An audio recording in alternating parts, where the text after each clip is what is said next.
हरिओम मंडळी, तर आज आपण बनवणार आहे चॉकलेट फ्लेवरचा केक. तर आज केकमध्ये डिझाईन बनवायची आहे आपल्याला. पैठणी थीम केक आहे हा. तर हा केक बेक करण्यापासून ते पूर्ण डिझाईन फिनिशिंग सर्व काही याच व्हिडिओमध्ये तुम्हाला पाहायला मिळणार आहे. तर आता आपण केक बनवायला सुरुवात करूया.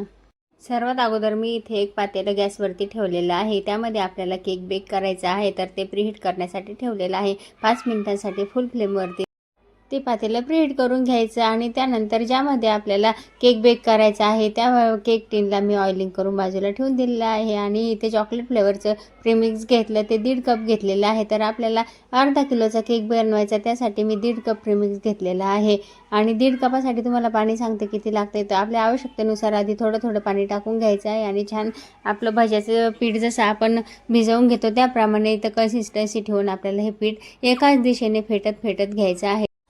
तर व्हिडिओ दाखवल्याप्रमाणे एकाच दिशेने आपली विस्करच्या साहाय्याने छान फेटून घेऊन आपलं पीठ भिजवून झालेलं आहे. त्यानंतर आपल्याला अर्धा किलोसाठी 1 टेबलस्पून तेल टाकायचं आहे. आणि त्याचप्रमाणे कट अँड फोल्डच्या मेथडप्रमाणे हे पीठ भिजवून घ्यायचं आहे. आणि त्यानंतर लगेचच केक टिनमध्ये हे बॅटर ट्रान्सफर करायचं आहे. आणि थोडंसं हलक्या हाताने 2-3 वेळेस खाली टॅप करायचं, म्हणजे एक्सेस एअर जी ती बाहेर निघून जाते. आणि इथे 1.5 कप प्रीमिक्ससाठी आपल्याला 1/4 कप पाणी लागलेलं आहे. आणि इकडे आपलं पातेलं पण प्रीहीट झालेलं आहे. तर त्यामध्ये हा केक टीन ठेवून द्यायचा आहे.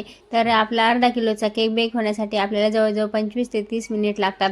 तर हा फुल फ्लेमवरती 5 मिनिट भांडं ठेवून द्यायचं आहे. आणि 5 मिनिटानंतर मीडियम टू लो फ्लेमवरती जवळपास 25 मिनिट केक बेक करायला ठेवायचा. मध्ये बिलकुल उघडून बघण्याची गरज नाही आहे. आपण जर मध्ये उघडून तीनदा बघितलं तर त्याची आतली गरम एअर जी ती बाहेर निघून जाते आणि बेक होत नाही आपला पाहिजे तसा, त्याला स्पंज येत नाही चांगला. तर ही एक महत्त्वाची टिप आहे की एकदा केक जर आपण बेक करायला टाकला ना, पातेल्यामध्ये असो कढईत असो, तर त्यावरचं ताट उघडून बघायचं नाही. त्याचा आपण जे ठराविक वेळ असतो 20, 25, 30 मिनिट, तर त्या वेळेपर्यंत पूर्ण वेळ द्यायचा आहे.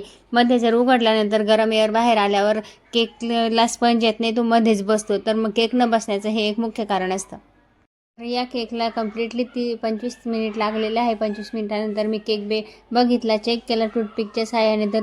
तर ती क्लीन आलेली आहे, म्हणजे आपला केक पूर्णपणे बेक झालेला आहे. त्यानंतर तो पूर्णपणे थंड होऊ द्यायचा आहे. थंड झाल्यानंतरच केकला आयसिंग करायला घ्यायचं आहे. आपण जर गरम असताना जर आयसिंग करायला घेतलं तर ते आयसिंग होत नाही, क्रीम आपली पातळ होऊन तो केक खराब होते. तर त्यासाठी ही पण टिप लक्षात ठेवायची आहे की पूर्णपणे केक थंड झाल्यानंतरच आपल्याला आयसिंग करायला घ्यायचं आहे. तर इथे मी अर्धा किलोच्या केकसाठी 1.5 कप प्रीमिक्स वापरलं. तर 1.5 कप प्रीमिक्ससाठी आपल्याला 1 कप पूर्णपणे भरून घ्यायचा आहे. तर किती क्रीम लागते तर आपण डिझाईनवर पण डिपेंड असतं. कधी कमी डिझाईन लागते, कधी जास्त डिझाईन द्यावं लागते. तर आज आपल्याला ह्या साडी थीम केक द्यायचा आहे, तर त्यासाठी आपल्याला 1 कप क्रीम पूर्णपणे लागणार आहे. तर आपण ही पूर्ण क्रीम फेटून घेतलेली आहे. तर क्रीम कशी फेटायची तर या एखादा व्हिडिओ आपण त्यावर पण बनवू. तुम्हाला जर पाहिजे असेल तर मला कमेंटमध्ये सांगा, मी नक्की बनवण्याचा प्रयत्न करेन. तर हे बघा, आता हा केकची मी 3 लेअर कंप्लीट पाडून घेणार आहे. तर हा झाला वरचा टॉप, जो एक्सेस भाग फुगून येतो ना वरती, तर तो आपल्याला काढून घ्यायचा आहे. तर मी या नाईफच्या साह्याने तो त्याला चीर दिलेली आहे साईडने, आणि धाग्याने तो पूर्ण कट करून घेणार आहे. तर तुम्ही व्हिडिओमध्ये बघू शकता, धाग्याने त्या खाच्यामध्ये बरोबर धागा घालून ते असं क्रॉस कट करून घ्यायचं आहे. तर पूर्णपणे व्यवस्थित प्लेन भाग तो निघून येतो. आणि त्यानंतर दुसरी पण लेअर मी तशीच कट करून घेतलेली आहे. तर व्हिडिओमध्ये तुम्ही बघू शकता खाच्यामध्ये धागा कसा गुंतून असा क्रॉस कट करून घ्यायचा आहे. तर आपल्या इथे दोन्हीही लेअर कट करून झालेल्या आहेत. तर व्हिडिओमध्ये बघू शकता तुम्ही, तुम्हाला आता केक कसा लेअर कट करायचे तेही समजलं असेल. आणि त्यानंतर आता आपल्याला शुगर सिरप करून घ्यायचं आहे. तर आपल्याला जे सोयीस्कर पडेल, एखाद्या बॉटलच्या साहाय्याने किंवा मग चमच्याच्या साहाय्याने शुगर सिरप पूर्णपणे स्प्रेड करून घ्यायचं आहे लेअरवरती. आणि त्यावर आपल्याला क्रीम टाकायची आणि ती क्रीम पण नाईफच्या साहाय्याने छान पसरवून द्यायची आहे. त्याच पद्धतीने आपल्याला दुसरी लेअर पण तसंच करून घ्यायचं आहे. एका लेअरवरती क्रीम स्प्रेड करणं झाल्यानंतर आवश्यकतेनुसार साईडलाही क्रीम लावून घ्यायची आहे आणि ती पण एकसारखी करून घेण्याचा प्रयत्न करायचा आहे. तर त्यानंतर याचप्रमाणे आपल्याला दुसऱ्या लेअरचंही तसंच करायचं आहे. तर दुसरी लेअरही इथे आपण आता ठेवून घेऊ आणि त्यावरती अगोदर शुगर सिरप टाकून घ्यायचं आहे. तर शुगर सिरप कशासाठी, तर आपण जर शुगर सिरप नाही टाकला तर क्रीमचं पूर्ण मॉइश्चर ते बेस येणं ऑब्झर्व करून घेतं आणि क्रीम आपली ड्राय पडायला लागते. त्यासाठी आपल्याला शुगर सिरप टाकल्यानंतर क्रीम आपली आपण जशी ज्या कन्सिस्टन्सीमध्ये ठेवलेली असते तशीच राहते. तर यासाठी ते शुगर सिरप टाकणं गरजेचं असतं. तर पहिल्या लेअरप्रमाणे दुसऱ्या लेअरचे आपण करून घ्यायचं आहे. तर अशी साईडला आवश्यकतेनुसार आपण क्रीम लावून घ्यायची आणि टॉपला पण जशी गरज असेल तशी क्रीम लावत चालायचं. त्याला थोडा वेळ लागतो, वेळ द्यायचा, पण पूर्णपणे फिनिशिंग येईपर्यंत आपण ते क्रीम लावण्याचं काम करणार आहे. तर व्हिडिओमध्ये दाखवल्याप्रमाणे आपण क्रीमने पूर्णपणे तो बेस कोटिंग करून घेणार आहे. तर हे बघा, तुम्ही जर आवश्यकतेनुसार क्रीम नाईफवर घेऊन पूर्णपणे कोट करत घ्यायचं आहे. तुम्हाला अशाच प्रकारे वेगवेगळे फ्लेवर्समध्ये वेगवेगळ्या डिझाईन्समध्ये केक बघायचे असतील तर आपल्या चॅनलला सबस्क्राईब करा आणि मला कमेंटमध्ये सांगायला विसरू नका. अशाच पद्धतीने केक पूर्ण फिनिशिंग करून घ्यायचा आहे.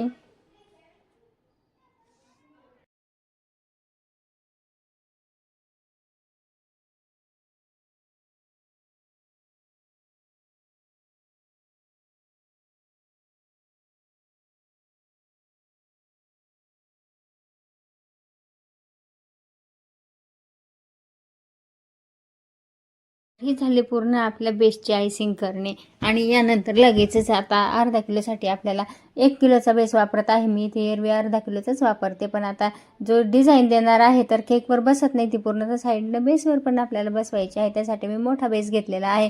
तर हा 1 किलोच्या बेसवरती मी अर्धा किलोचा केक ठेवून दिलेला आहे आणि त्यानंतर इथे क्रीम घेतली. तर मला जी साडी बनवायची आहे ती पिंक कलरची, तर मी त्यामध्ये याचे लिक्विड कलर न वापरता जेल कलर वापरलेला आहे.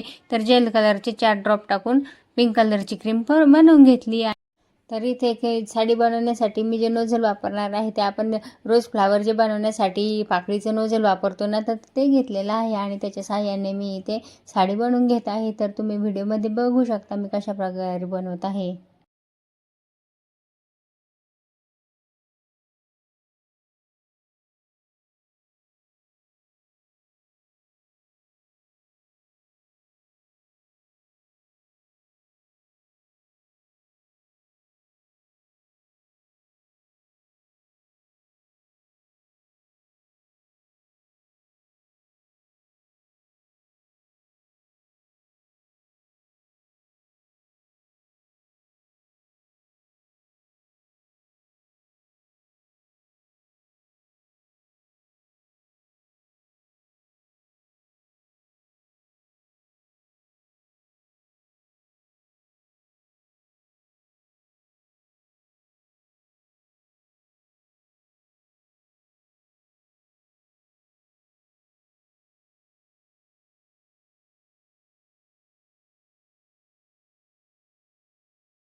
तर या साडीला आपण साडीच्या प्लेट ज्या असतात ना, तर त्या प्लेट्स आपण केकवर टाकल्या असा लुक देत आहे.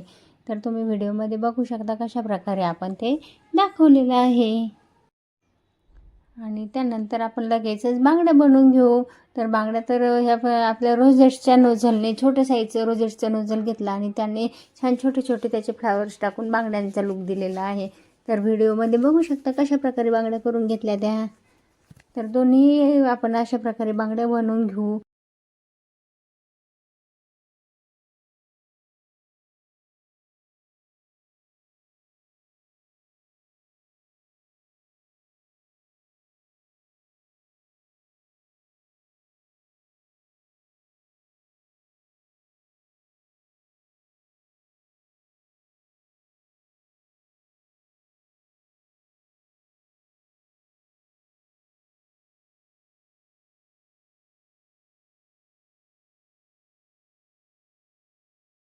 आणि याच नोझलच्या साहाय्याने आपण त्या हारही करून घ्यायचा आहे. तर व्हिडिओमध्ये तुम्ही बघू शकता ते कसा हार बनवून घेतला, छोटे छोटे फुलं टाकून छान हाराचा लुक द्यायचा आहे. तर आहे का नाही प्रॉपर हार, बांगड्या, साडी वाटते की नाही. आणि तर इथे आपल्या साडी बनवणं झाली, हार बनवणं झालं, बांगड्या बनवून झाल्या. आता आपण गजरा पण बनवून घेऊ. तर इथे गजरा करण्यासाठी मी वापरलेला आहे 2D नोझल. तर हे मोठ्या साईजचं 2D नोझल आहे. तर आपल्याला पाहिजे तेवढा लांब असा गजरा इथे जागेच्या याच्यानुसार आपण बनवून घेतलेला आहे. तर मी इथं गजऱ्याचे 2 पदर दाखवलेले आहेत. व्हिडिओमध्ये तुम्ही बघू शकता इथे कसा गजरा बनवला तो.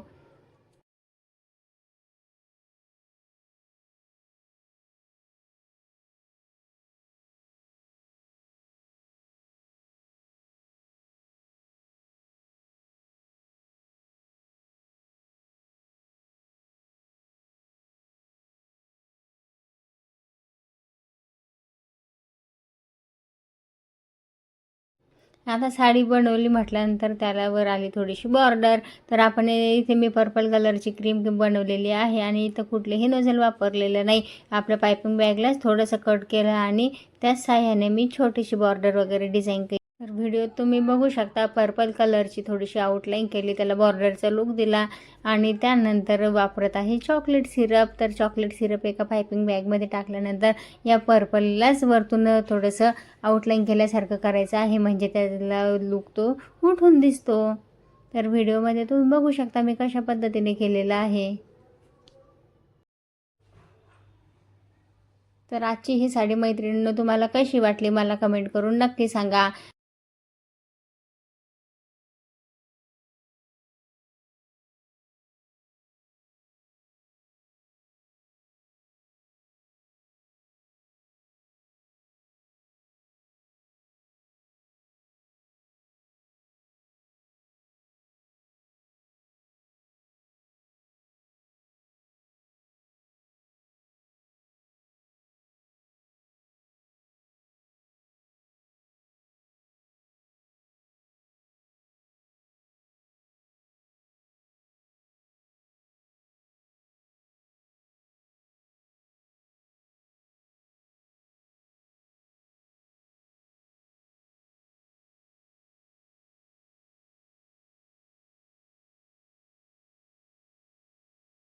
तर आता इथे वेळ आलेली आहे डेकोरेशनची. तर आपल्या आवडीनुसार आपण कोणते पण डेकोरेटिंग बॉल, अजून काही स्प्रिंकलर्स वगैरे काय लावायचे ते लावू शकतो.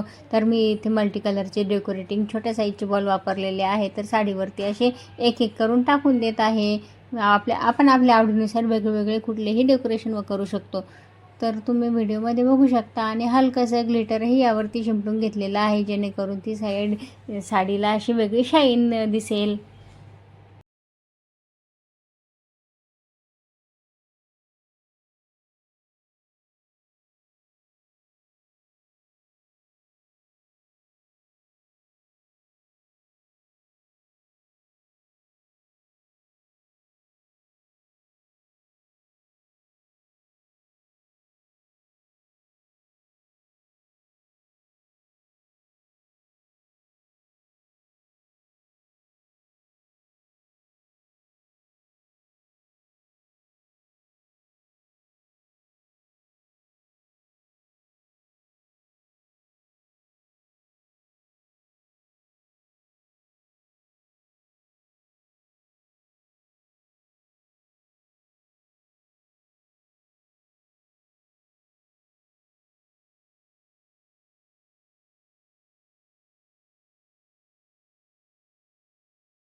तर कसं वाटलं आजचा साडी थीम केक मला कमेंट करून नक्की सांगा. तुम्ही जर आपल्या चॅनलवरती नवीन असाल तर चॅनलला लाईक करा, सबस्क्राईब करा. व्हिडिओ पाहिल्याबद्दल धन्यवाद.